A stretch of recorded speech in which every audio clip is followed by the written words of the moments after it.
Ayan, sa round 1 muna po tayo. Ipapakita ko po sa inyo yung halaman na dudugtungan po natin na ibang variety ng San Francisco. Ayan, kung makikita niyo po. Shampoo ang sanga niyan. Bali na ito. Yan, shampoo. Line na. Then, ipapakita ko po sa inyo yung mga variety na iba't iba. Ayan po.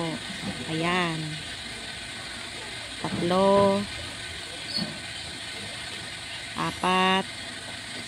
6, 7, 8,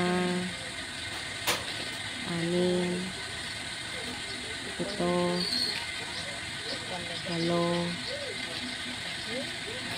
Ayan, 9. Ayan. Nakikita nyo naman po, iba-ibang variety. Ayan, idudugtong natin dyan sa siyam na sanga na yan. Ng San Francisco na yan.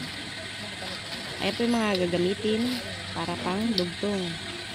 Ayan, budding knife po yan. Yan yung kutsilyo na ginagamit.